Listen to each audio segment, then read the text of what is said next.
Hello, this is Thomas K4SWL. If you're new here, I like to do real-time, real-life amateur radio field activation videos. In my videos, I don't edit out anything, any content. I will, in this case, probably pause it a bit. Yeah, you're here with me, and we're about to do a park activation together. And you're going to see all of the things I do correctly and all the things I do incorrectly. I'm sure there will be a lot of mistakes here, which is always a part of the fun, right? Today I've decided to actually kind of set things up here in the video. I don't do this often, mainly because I try to save a little time with the video and size of the video. It's not easy for me to do these uploads all the time. So I've got the Chameleon tactical delta loop antenna, the LDG Z-100 Plus antenna tuner, and in that yellow bag I've got the Icom IC-705, and I'm about to set these up. I don't think I've ever done this pairing before, and I'm going to set up the delta loop antenna out here in the field. This antenna has a pretty large footprint, but frankly it's sort of in one plane. So I have used this in the woods before when I thought I wouldn't, and it fit. As long as you have like a space running in one direction, since it's just kind of running in one plane, and you don't have too many low hanging branches. Like this branch right here, I've noticed that one when I'm putting the tie between the two vertical elements. I'll have to watch out for that because I could probably catch it on that. I went ahead and I have a 50-foot coaxial line. This actually came from Chameleon, and it has an inline choke at the end over there.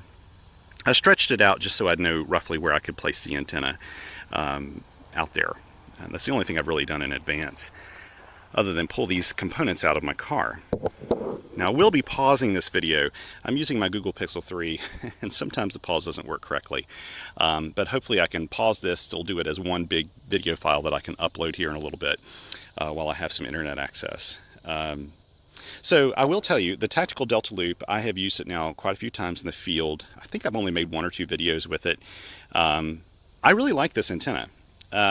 You know, if you've watched my videos, I use a lot of Chameleon products. They're a sponsor of QRP.com, the blog associated with this YouTube channel, and they're great people. Their antennas are not at the low end of the antenna market, and I'll get a lot of comments from people saying, why would I want to buy a, $300, $400, $500 antenna when I could build one for $5? Well, if you want to build one for $5, go for it. I do that all the time. You'll notice my speaker wire antenna, I don't even think I put $5 in that for the length of wire I used. And I've activated lots of parks with it.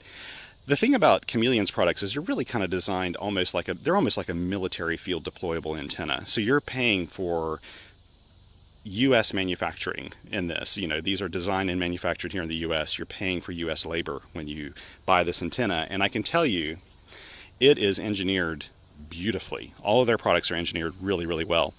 Being a sponsor, they reached out to me when they first came out with the tactical delta loop, and they sent this to me at no charge to evaluate before they even put it on the market. And they do this, and I try to give them some frank feedback early in the game, but with Chameleon products so far, really, by the time they hit the market, they're engineered really well, so there's not a whole lot to discuss about it other than, maybe just really minor points. And what I love about their products, too, is they're very compact, and the tactical delta loop has actually become the antenna I recommend most, and here's the reason why. This comes with, when you buy a tactical delta loop, you get the spike, you get, this is a little Redox bag I keep, also a wonderful company. You've seen me use a lot of their products here, their packs and stuff. They make everything in Montana, and I think I got this little stuff sack last year at Christmas with a big package I purchased from them. It was like a freebie that came along with it, and I love this. It holds all of my Chameleon stuff. So this is the hybrid mini, I believe is what they call this. It's the matching unit that's on here. There's this piece right here that fits on top of the hybrid mini that you put the vertical elements in, the two 17-foot telescoping vertical elements. And you attach it to the hybrid mini, which is, or you attach it to the spike and then you attach the hybrid mini to that. This is a neat piece. And if you just look at how this thing's machined, it's insane. It's like one piece of stainless steel, I guess. You get the two vertical elements, and you get this piece of wire with clips on the end that clip to the top two the clip that tie together the top of the loop, the two vertical elements. And that's what you get with it. Now, with this though, with this piece, this piece, this piece, and with just any kind of ground, like a 25-foot ground that you can hook onto this, it wouldn't have to be a Chameleon product. I do use one of their lines like this that could be used as a radiator or a counterpoise. It doesn't really matter. I will use it on this, but you could just get 25 foot of speaker wire and put a lug on the end and connect it to the spike. And with those pieces right there, you have the Chameleon impasse light. So you have a vertical and a delta loop all in one package, which is one of the reasons why I love the delta loop so much, because it gives you two antennas in one, probably more than that, because they have all these other ways that you could probably configure antennas on top of this, and I'm tempted to play with that sometime. Almost looks like you could, if you had it high enough, you could make a vertical, I mean not a vertical, a dipole out of these things. But anyway, let's take a look at this. I'll show you how I piece this together. So this part screws into the spike. Makes it really nice. You will not need the ground lug on the delta loop at all. It's not grounded. Next, I attach the hybrid mini.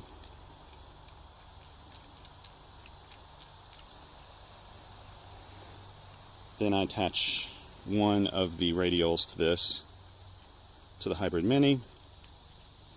And if you look on here, I've got these little Velcro straps. I do this because I like to attach both of these verticals together so that they kind of are as one piece. So these straps, I unstrapped them right before I did the video, but basically these hold the two antennas together when I'm transporting them or I have them in my backpack.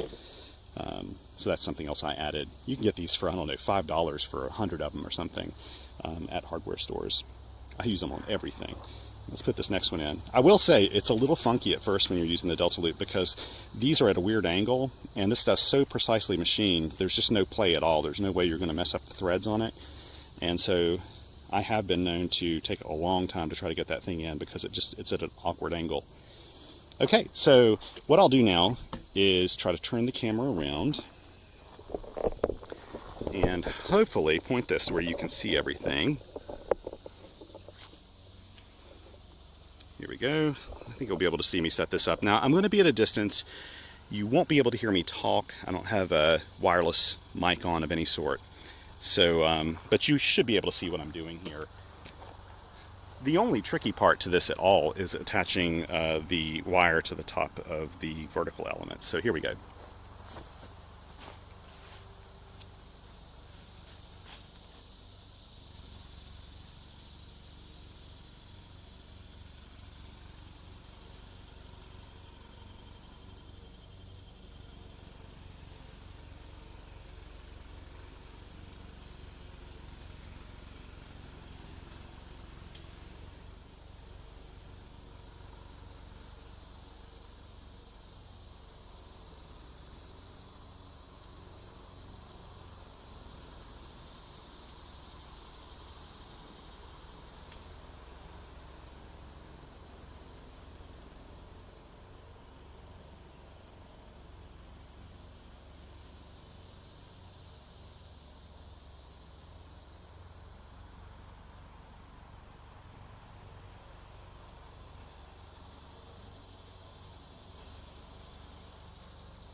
it's actually pretty easy to set up.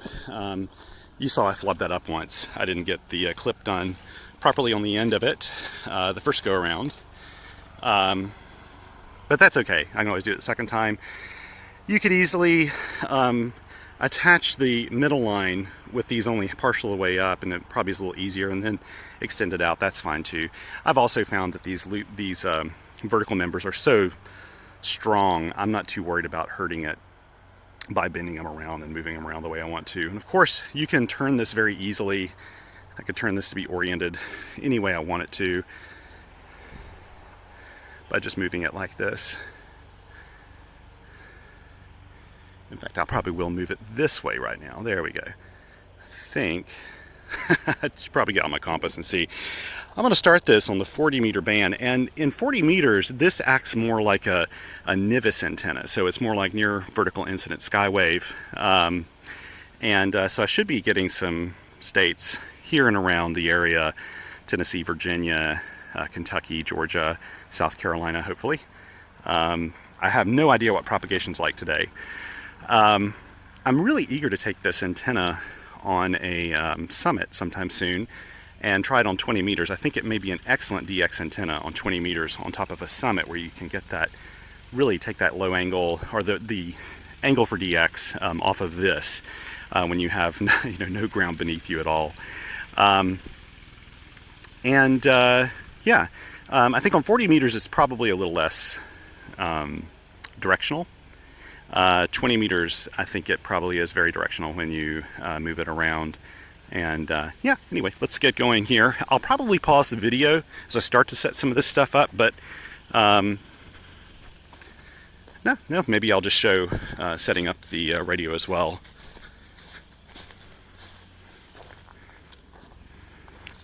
Which is going to mean this is going to be a very long video. I won't blame you if you turn away, slowly back away. It's like my daughters always say: if you encounter a skunk, slowly back away. Here we go. Sorry about all this motion. Let's see here if I can hook up everything. If you're looking for a professional YouTube channel, you have not found it. So this is the Z-100 Plus. I love this ATU, actually. Pairs beautifully with the 705, with the FT817, 818, any radio, because it has RF sensing. There's some internal batteries in here, some AA batteries that you can put in, so it can operate without having any sort of power supply on it. I like that. Super power efficient with latching relays. Has a ground lug on it, which is really nice. One thing to keep in mind is it uses SO239s on the back instead of BNCs. But this can, you can easily work around that usually. In fact, the Tactical Delta Loop has PL239s on the end. Let's see. There we go. Let's hook this up. There we go. I've been carrying the 705 in this little 8 case. When I put it in my backpack, I actually have a really nice Pelican case I purchased for it. I've yet to actually pluck the foam out of it and get it ready. I just haven't had a lot of time lately. And anyway, I've been very pleased with this, but it doesn't protect it from all sides. The top of it, there's room here, so I don't want to stack too many things on it in my backpack. Let's connect this guy up. This is one of my Tom Ben travel trays. I like these for carrying stuff, and this one's stuffed all the way just to the max right now. It doesn't need to be, but it is. I'll pull out a paddle here. Well, my kind viewer sent this to me. Actually, I have two different ones, but I had two viewers at once realize that I needed a single lever paddle to play with a little bit, and they sent this to me. Nathan sent this to me, I believe, and been very pleased with these. And look, it matches the foot. Everybody asks me about the foot that I use on the 705. This is just a little 3D printed foot. If I can remember, I'll put a link to it in the description below, or at least in the article on QRP.com.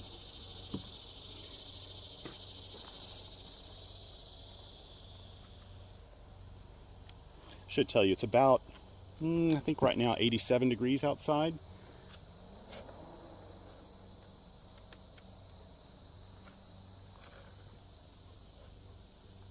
I can tell you it feels warm because it is incredibly humid out here today. I say that so often, but it is very, very humid. We'll be operating 5 watts today because, well, frankly, I didn't bring the power cord for the 705, which is fine. I usually only operate 5 watts. Let's see, I've got the key. What else do I need to have out here? I don't think there's much of anything else. I've got my logs. I am doing something else new today. I'm going to try to use the hammers application and see how this works. I have not tested this in advance, but I bought this and I'm hoping this will be easy to, oh no, I did do one test. That was back in July. So we're going to try this and see how well this works today. It would be nice not to have to pull out my tablet every time and just log to, you know, my phone. So let's see, let's put in, I think I filled this information out on my logbook already. I've got it here in Tuttle, K4861. So I'm going to be doing this off camera here. I'm going to pause it while I do this last bit of setting up of the camera. Okay, and I'm back now, and all I've really done is just set this up at a better angle. I did connect the command cable from the back of the 705 to the LDG tuner. I haven't done anything else. I did set up, hopefully, hammers to work, so I didn't see anything in here I didn't see anything that allows me in here to put in my park number. I just put it in the title. I may not be doing it exactly the way it's supposed to be, but I'm sure I'll be able to create a log with this. And if not, I've got a paper log, and I can log it to AC log, which is the log I use on my tablet when I go out. Let's get this thing started and see what we can do here. Oops. Okay. I'm going to start, I think, on the... Well, let's see what's going to pop up here. Okay, we'll go on the 30 meter band since I'm here. Not seeing a ton of stuff on the 30 meter band. Okay, let me get a function tuner.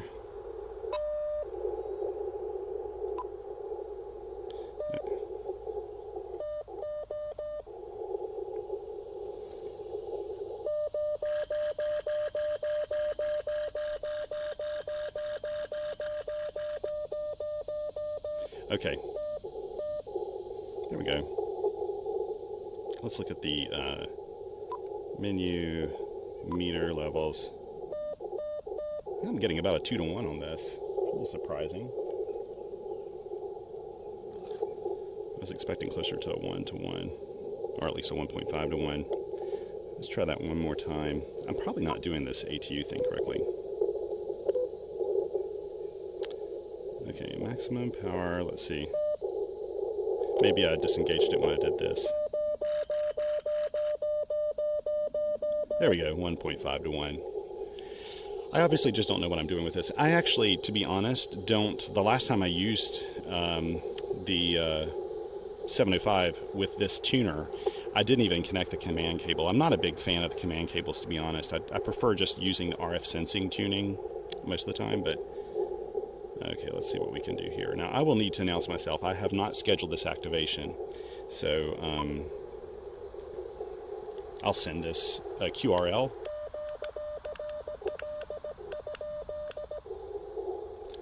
I'll send that knowing that there's nobody on frequency right now. Okay, here we go.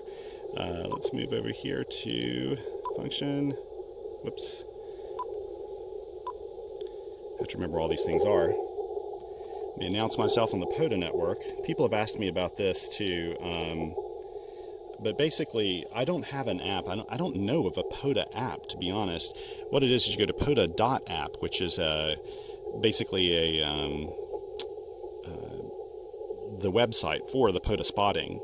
And through that website, you make your spots and everything. Here's the one thing I don't like. I have to sign in to do the spot don't know that I have to sign in to spot myself. I can probably do it without.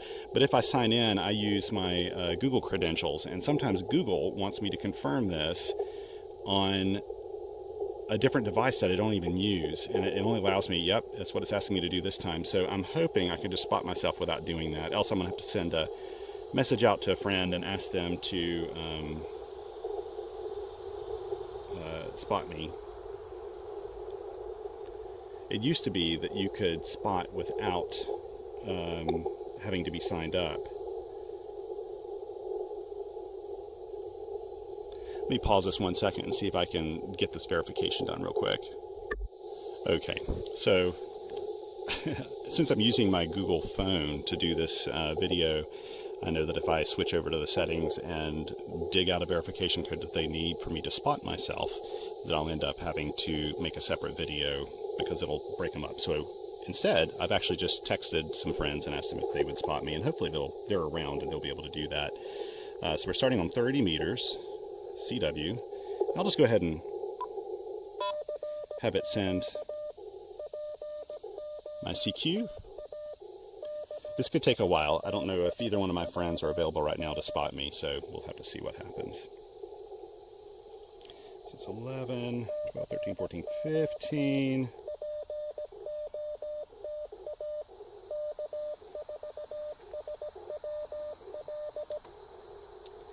I'll wait and see if I'm able to get spotted here. It is so humid today. Now, one thing I really love about the 705 is the audio.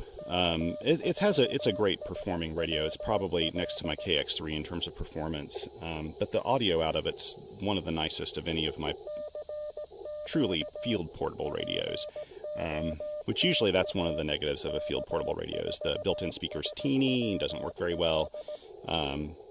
This one works brilliantly.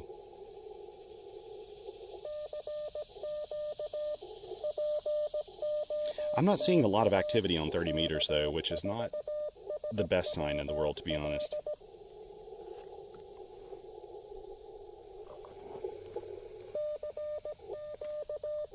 Maybe this will be a slow activation after all. I'm what, 20 some minutes into the video already, only now starting to send CQ. It is a pretty day though. And to be honest, this is, I haven't been doing a lot of field activations lately. I've had a really busy family life and lots of projects going on at my house. I'm trying to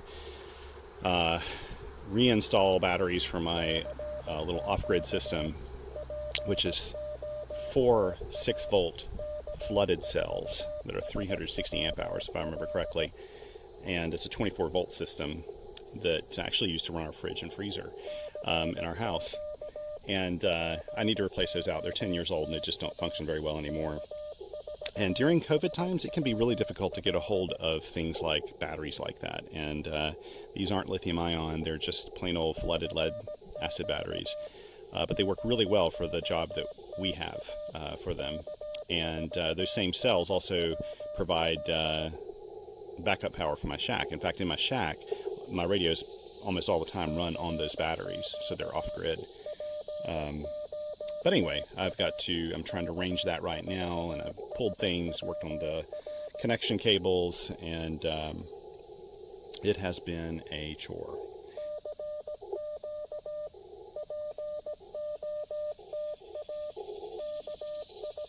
I can't wait for fall, and it's starting to feel a little fall-like, just slightly. It's still hot and humid, but the trees the shades of green are a little more varied now, which means that some of the early trees will start turning here within the next probably 3 weeks.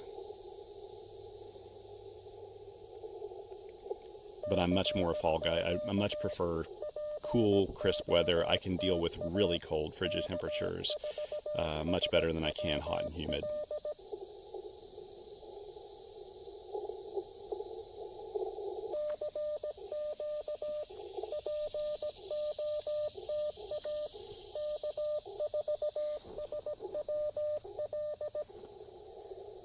I'm not using it today, but people ask about the MAT-705 Plus antenna tuner. I got almost 6 months of charge out of this. I charged it once, and I used it in the field numerous times, probably a dozen or 14 times in the field at least over that period of time, maybe more than that. And I only recently needed to recharge it. So the charge lasts a really long time if you're doing activations like this where you're disconnecting it after each use. If you leave it connected all the time to your radio, I understand that the battery power only lasts like a day, like maybe 8 hours or so, which is a shame. It really should kind of go to sleep when it's not being used, but I understand that even the Icom ATU may have similar issues. I'm not sure, but if it's left plugged up all the time with the control cable plugged up, it may be using more battery power than it would if you unplug it. So if you do use one of these in the shack, I would unplug the little command cable each time you aren't using the radio and it's offline. But overall, I like it. I have to admit, I don't reach for it a whole lot because I really like the Elecraft T1 for its size and the fact that I can use it with any other radio in my arsenal. This I can only use with the 705 because it needs a command cable in order to work. So I don't use it with other things.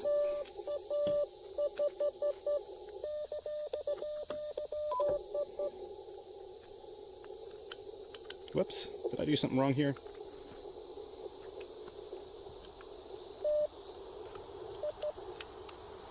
I've done something. Oh no, I think this cable.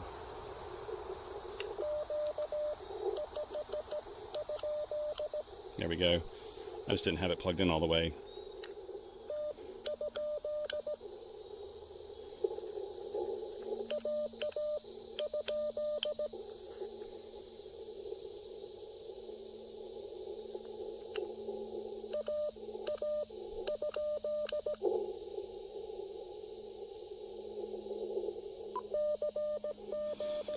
I am bad to do that. Make sure your cables are secure before you start operating.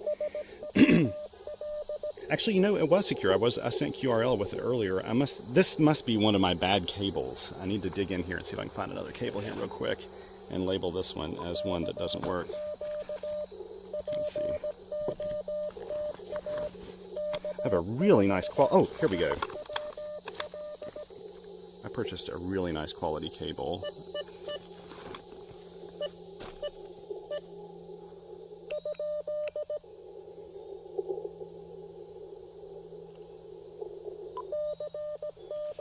Sounds like somebody else is having problems with their keyer. Haven't even used this one yet, but this is a much nicer cable.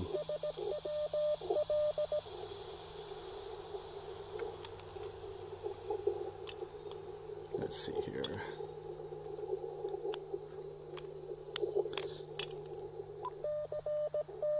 Now if I unplug this, it's going to probably... See, I got this. I think I got this from Monoprice, if I remember correctly.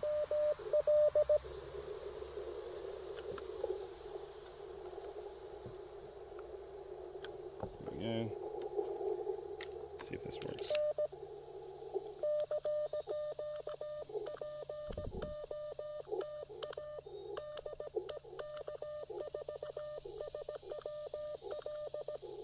Bad cable. Let's take this cable. I'm going to roll it up so I don't forget.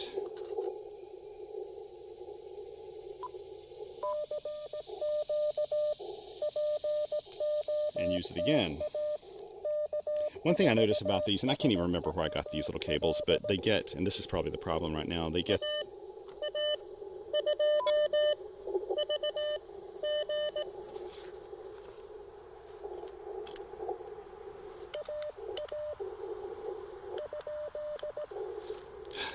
Sorry, I was too busy...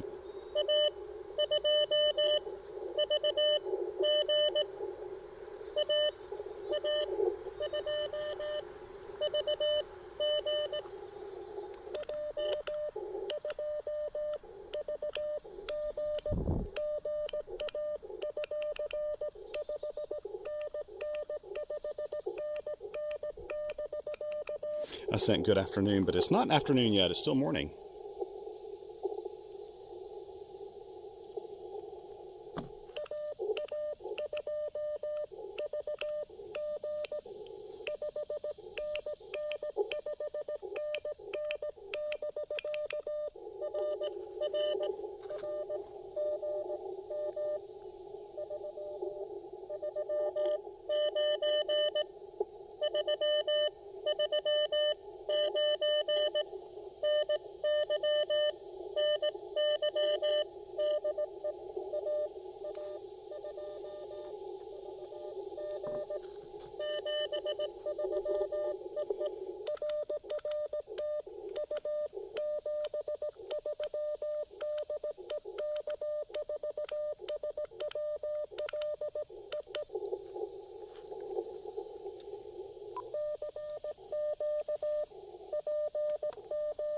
Okay, and I think I did that correctly here in my logs. It looks like it just kind of disappeared after I hit save.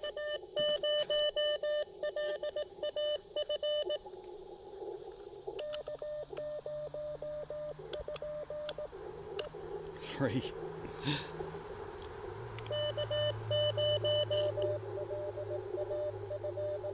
Ah, yes.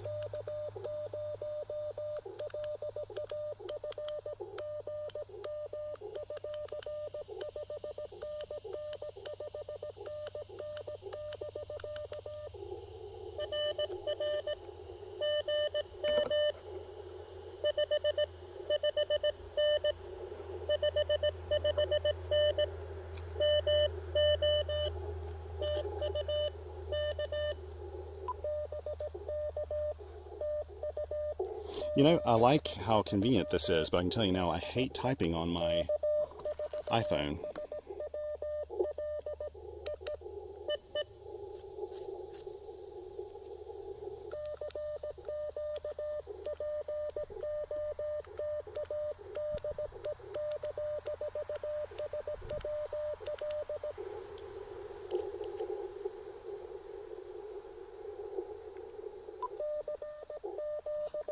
It's really quiet, actually. Yeah, I guess this thing is saving. Oh, yeah, okay, so it's showing it down here. That's good. Oh, there we go.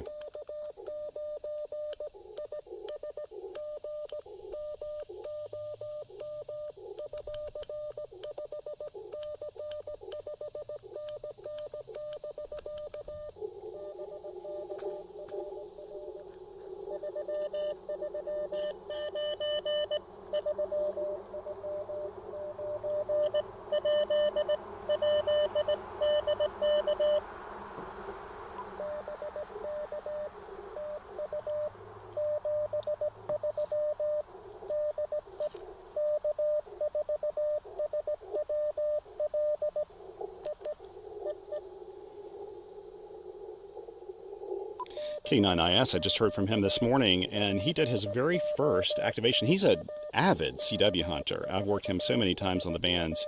In fact, yesterday I did an activation I didn't record and worked him twice. And he just did his first CW activation, so congratulations. Looking forward to working you park to park someday. He has a TX500, which is another radio I have in my car right now. Love that radio. So many radios, so little time, right? I feel spoiled for choice.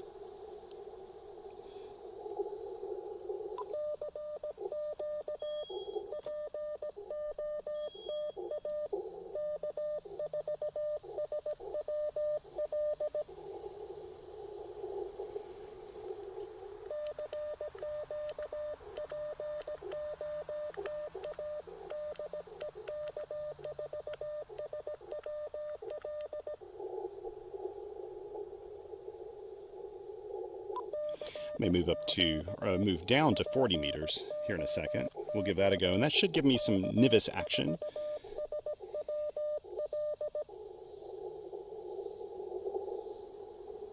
Okay, I'm going to QSY.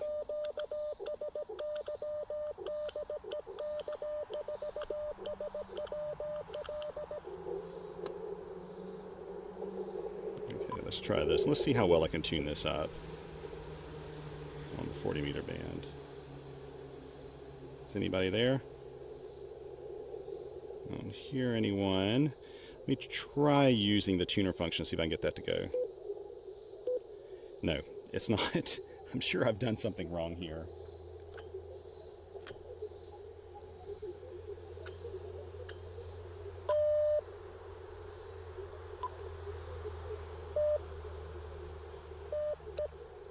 Okay, let's try this. Okay, let's look this. Let's get the meter out here. Ah, okay. About a 1.2521. That's perfectly fine. Let's start calling CQ.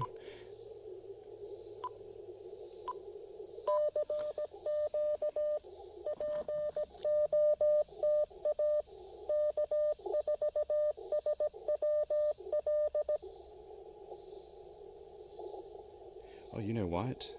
I don't think I didn't put the band or any of that other information in this hammers thing.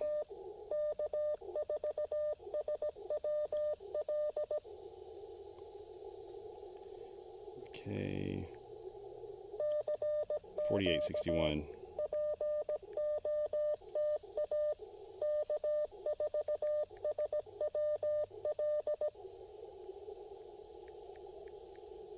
Okay, I'm putting this in now. I see how this works.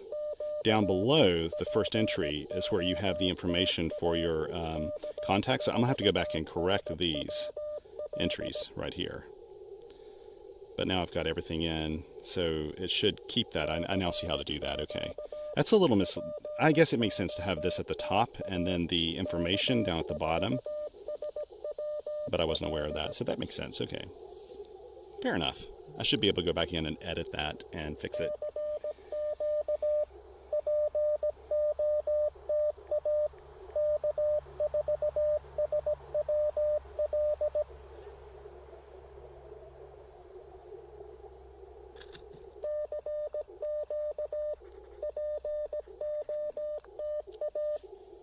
I'm not seeing a bunch of signals here either. I bet you conditions are not that great today.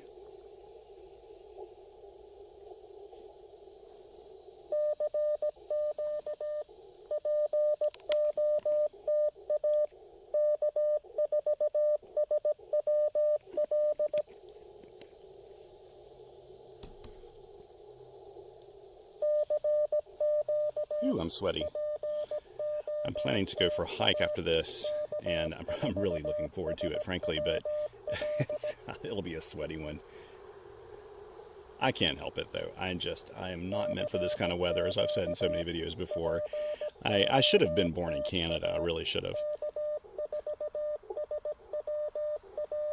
Or maybe Norway. I've been watching some travel videos recently of people traveling in Norway. Just YouTube channels, small YouTube channels, in fact. And I haven't been, I lived in Europe for quite a few years, but never made it to Norway. And I'd really love to go up and see some of the fjords and some of those areas up kind of in Lapland, that area. I'd like to see Finland. So many places I'd like to go. And Sweden as well, of course.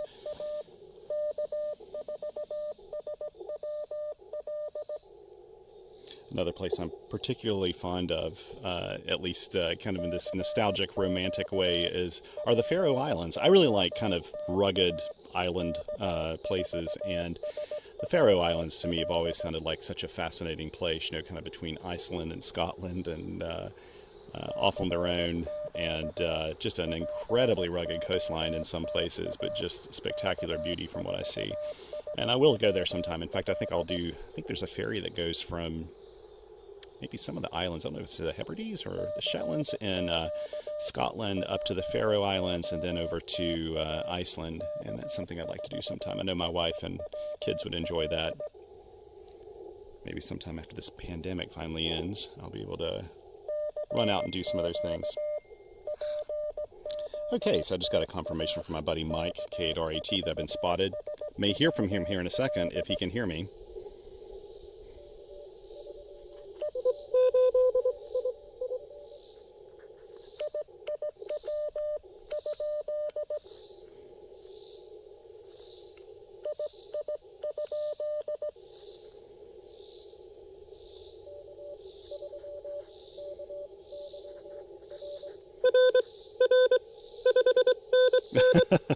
Wait a minute.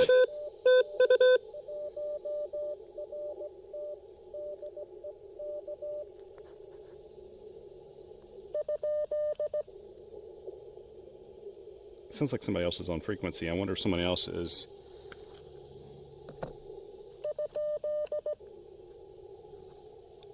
Let me look on the spots and see if someone else happens to be here on the same frequency.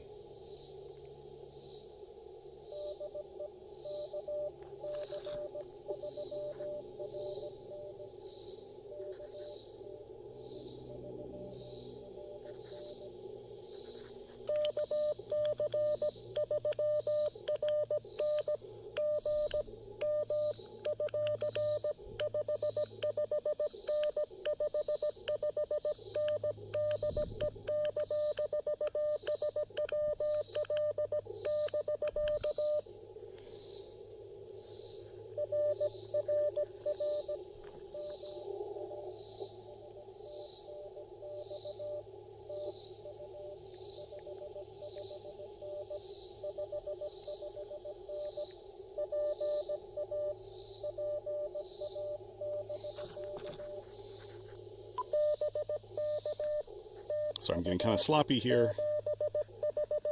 I think I heard K4NYM in there.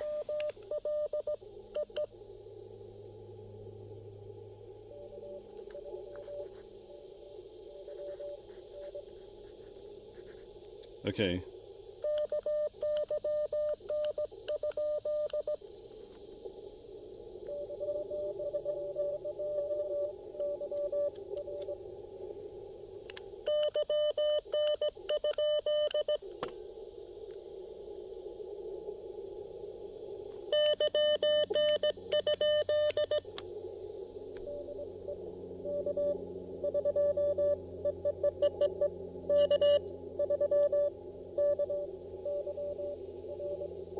Ah.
So the sine tone level changes when I turn up the AF gain.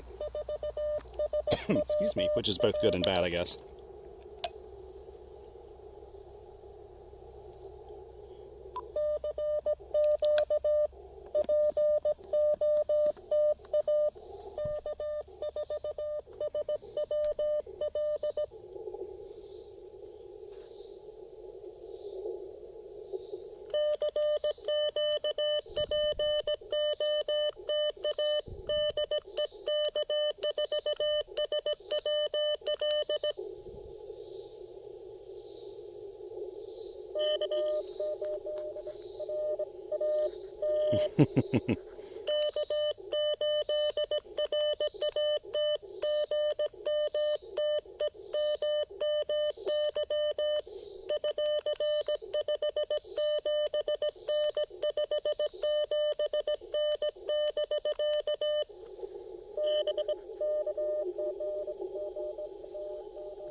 I didn't hear his dits that time. I think the band went down. Now the cool thing is you can actually pull up a QSO map as you're working with this, and that's kind of cool. You kind of see who you've worked. Okay, I'm getting the hang of this. I see why people like it so much. It is pretty darn easy to use.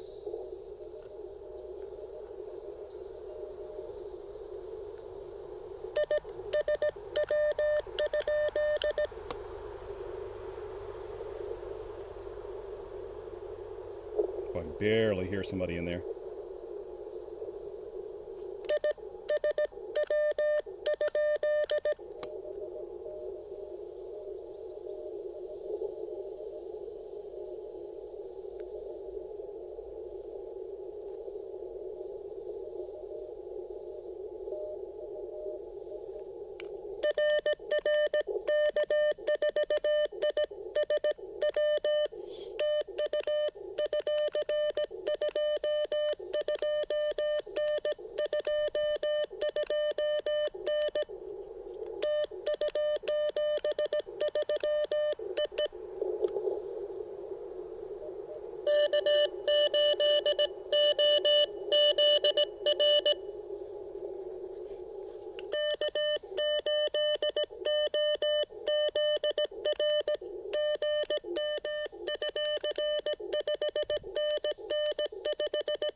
Sorry if this is blasting you out here.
I don't mind digging out really weak signals sometimes. It's easier, in truth, I'm doing a video, and if I wasn't doing a video, I'd have earphones in, and earphones make it way easier to work weak signals than using a speaker.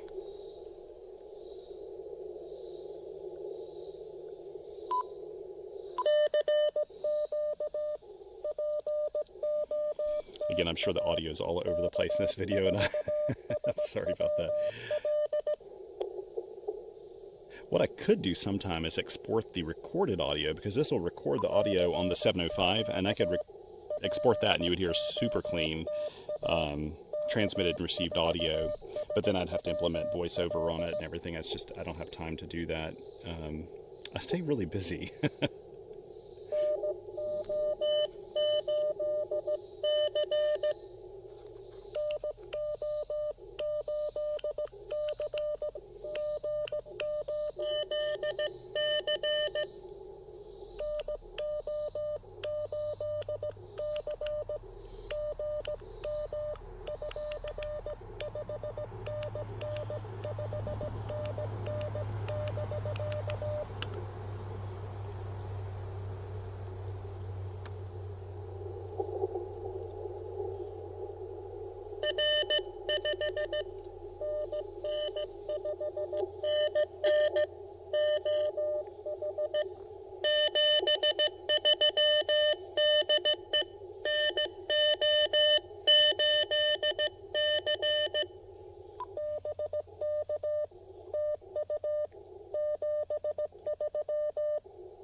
You know what?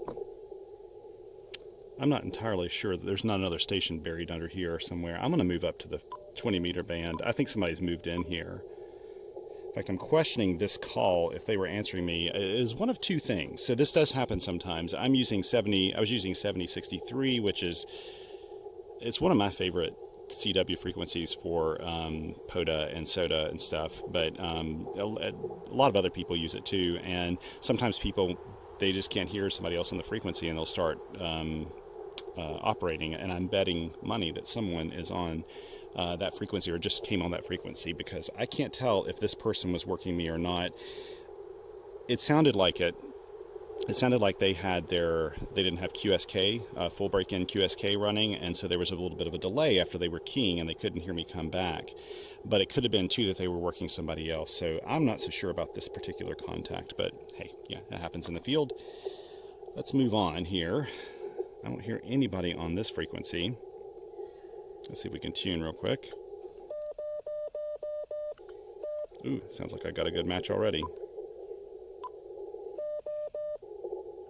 No, I don't. Let me just pull this cord out. Something I am not doing correctly here. There we go. Now I've got a 1-to-1 already. Something I'm not doing right with this, and I'm not sure if I haven't configured something correctly or what, but frankly, I don't even really care to use the command cable, like I said. Okay, let's go to 20 meters, CW. I'll text a buddy and have him spot me. Let's go ahead and move over here and start keying. I didn't hear anybody on frequency, but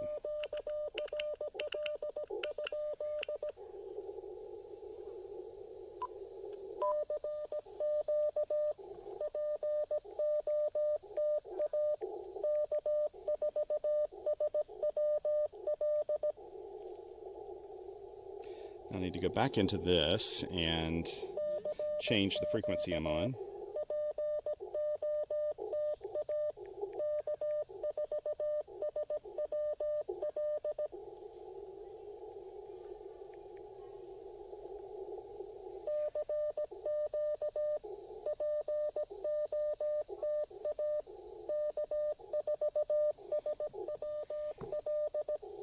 I'm sure a lot of you will comment later with the Hammers app giving me a lot of pointers with this.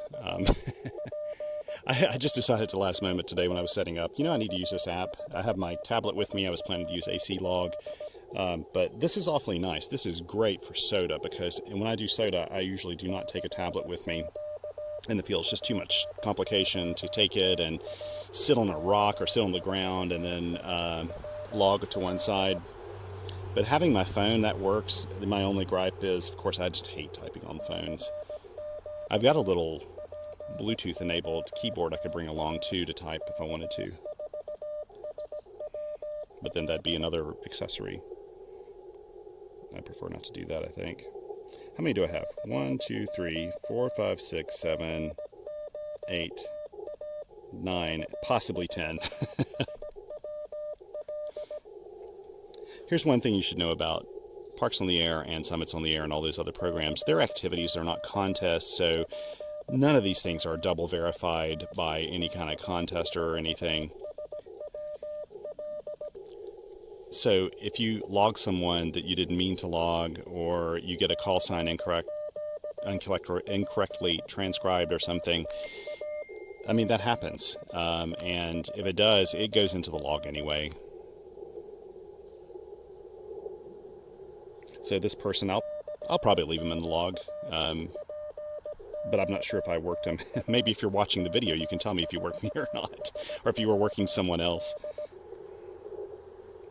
If so, the timing was really pretty nice, actually. Ooh, I think I hear a super faint signal in there.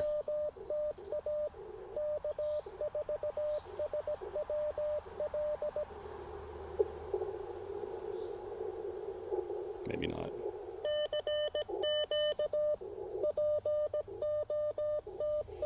I'm only going to put a few more in the logs here. My video is getting quite long, and I'd like to cut it before it gets super long.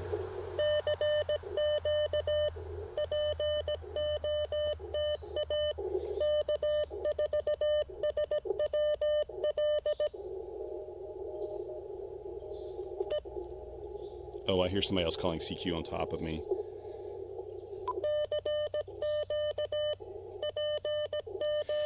Do I stay here or do I move?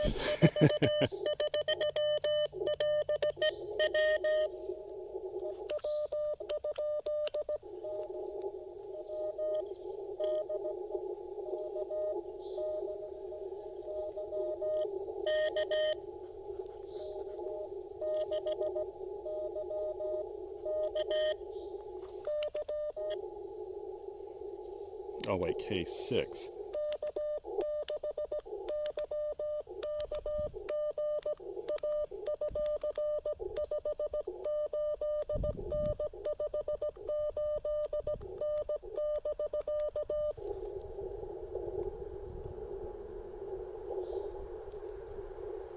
You know what?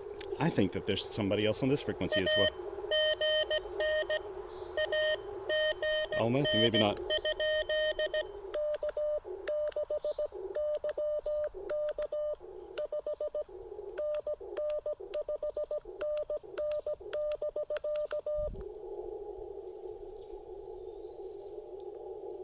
No, there's somebody else. There's another car. I'm gonna move. Let's see if there's somebody down here. I don't see anyone down here when I'm looking on the screen.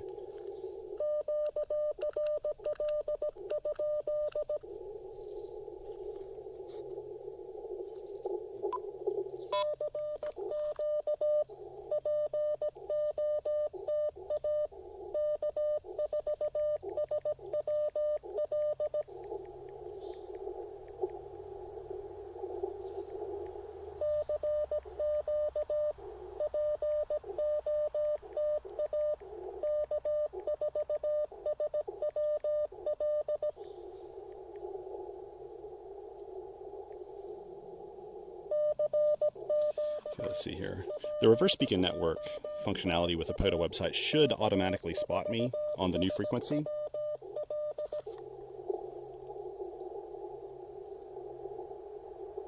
In theory, at least.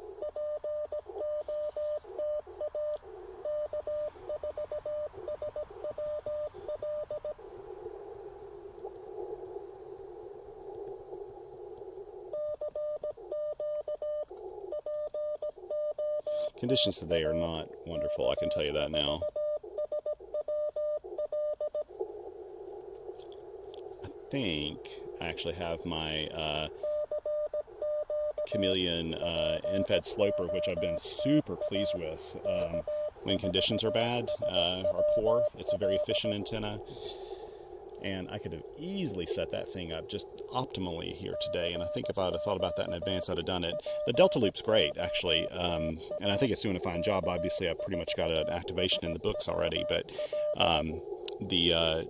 that sloper, man, that thing is... maybe it's just got good mojo or something. But every time I've taken it out, I've been so pleased with it, even during really rough band conditions.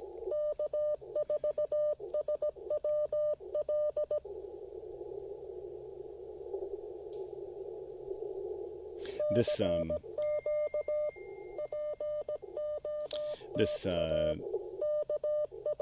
Delta Loop actually works really well on 20 meters. It's kind of more efficient, I think, around those frequencies, probably up even on 17 meters. I could probably operate it without an antenna tuner on 20 meters or 17. I've never tried that.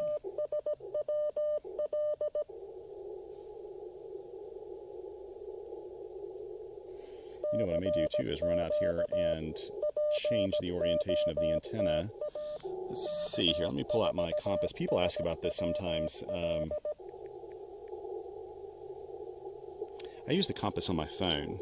So this is going south-north right now, the antenna is, because the way it's pointed, it's this way. So I may move it this way so it's going more of an east and west. In fact, that's what I will do. I'm going to go do that real quick. I would video this, but it's just going to take too long to set it up.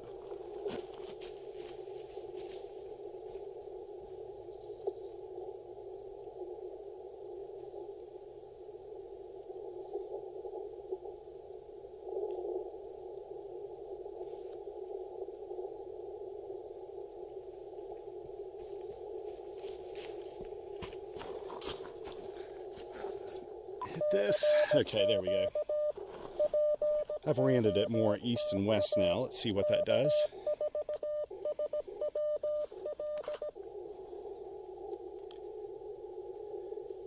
Actually, it's more like southeast by northeast.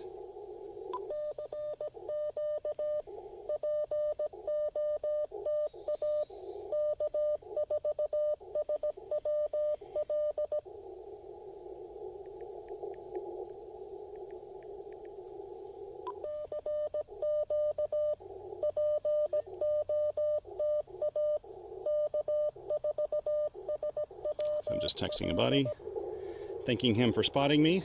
I think he spotted me now on 14058.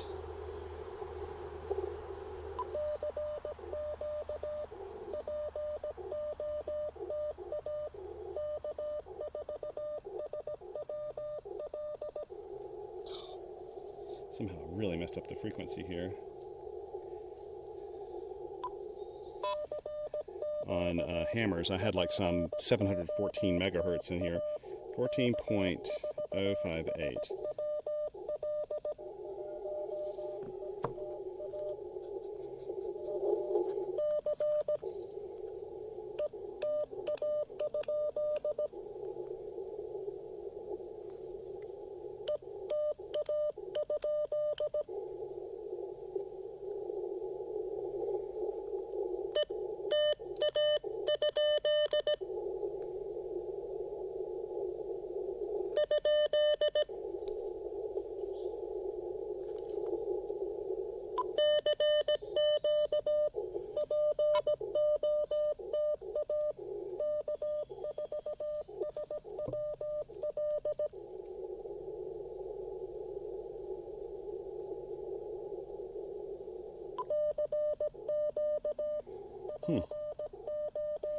I know that suffix, it's a great suffix actually, ETA.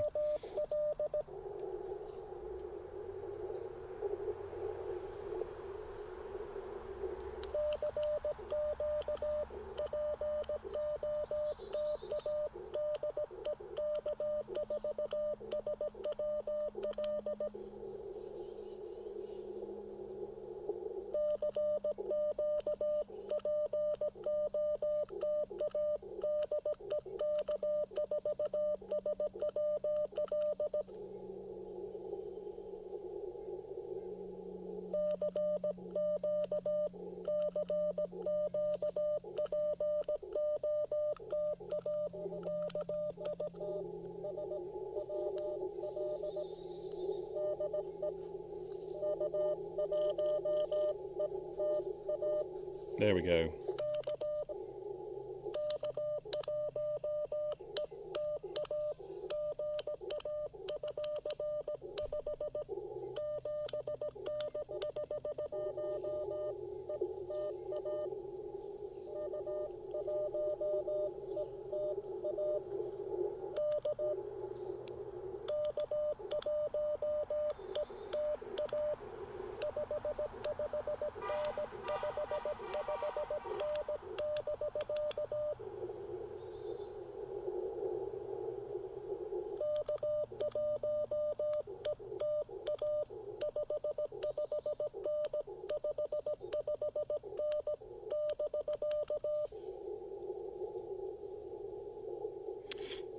Don't think K1 ETA can hear me.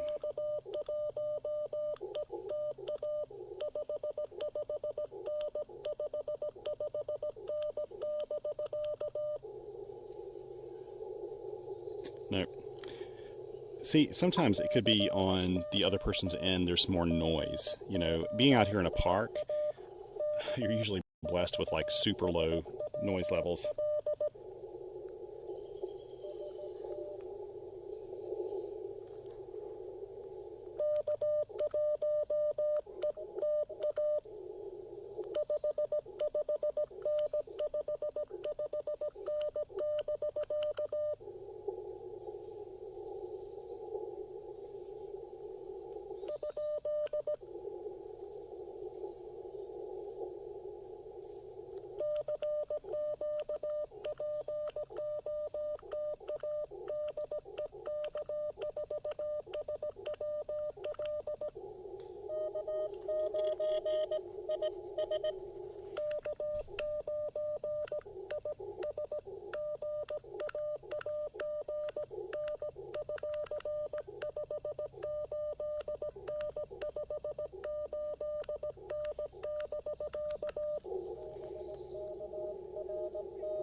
Now I appreciate K9IS coming back for a second time, because this gives me, like if I were having a really rough day, that counts as two separate contacts. There's no such thing as a dupe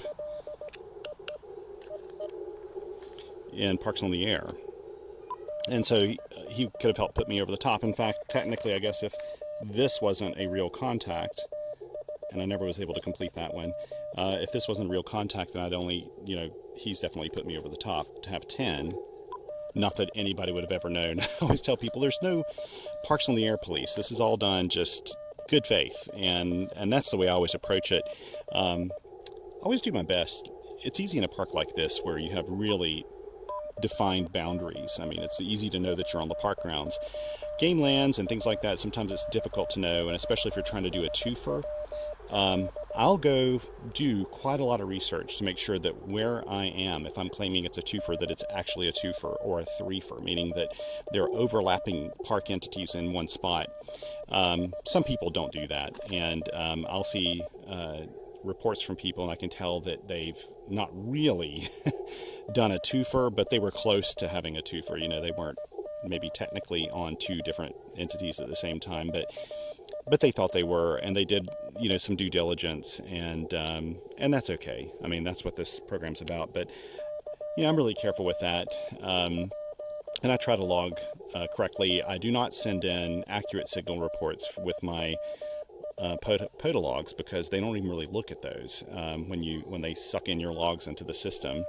They look at the band, they don't look at frequency, they look at mode, they look at the call sign you worked, and if they're at another park, and the time and date, and that's really only the things they look for. So usually me, and in fact most other activators I know, don't really log every single little detail necessarily, because those don't convey with the logs. But I do keep, I will keep some information down so that I can, if I know in particular that someone wants to have a really accurate report and they tell me that they want to work me, then I'll do my best to try to take down all the information, at least in my electronic logs when I'm logging. I'm probably going to call it quits here in just a second, because I want to go take a hike. It's just afternoon. I can take a nice 45-minute hike, and then I'll be in great shape for grabbing a lunch on the way to my final destination today. I thought about doing another park, but I don't think I will, actually. I have some other projects I need to try to finish up, and if I have to do another park, it'll be a quickie, and I'd rather not do a super fast deployment today. I may be able to fit in a park tomorrow instead. Okay, so I think I'll call it quits here. Let's see here. I need to go back and figure out how to fix my previous entries. I don't know. I may have screwed up this one. I'll have to look and see. I'll have to figure this out in the Hammers app. Otherwise, I'll go transcribe my stuff again. So anyway, thank you so much for coming along today for the ride. And I know this video is a really lengthy one with not a whole lot of content. Sorry, I thought I heard somebody.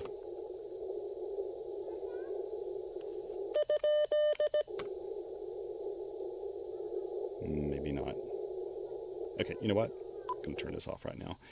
I know this video ended up being kind of lengthy, but I wanted to include putting up the antenna, the Delta Loop, to show just how quick that thing goes up. It's just effortless, really. It's it's not much more trouble than putting up one of the Chameleon verticals, which is just almost effortless. In fact, the Delta Loop, for being such a large antenna, is actually a really easy one to put. It's a really easy antenna, actually, to put in a backpack and take with you. Okay, so my buddy Mike has told me that K4NYM is on the 20-meter band here on, I think he said 43. Let me see if I can hear him. Let me try to work him real quick. Mike texted me that, knowing that I may not be checking the spots very carefully from this site. My antenna's not oriented properly. Let's see. I may try to orient it more toward, I think he's in Florida, so let me see if I can move the antenna.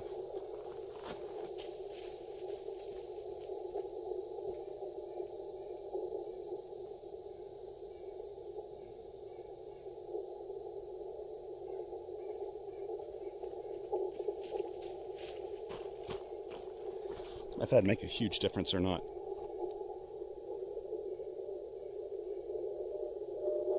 Yeah.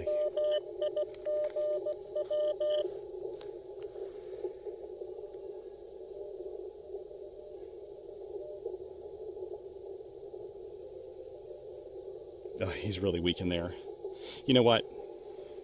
Bill, forgive me if I don't try to work you right now. I really do want to pack up.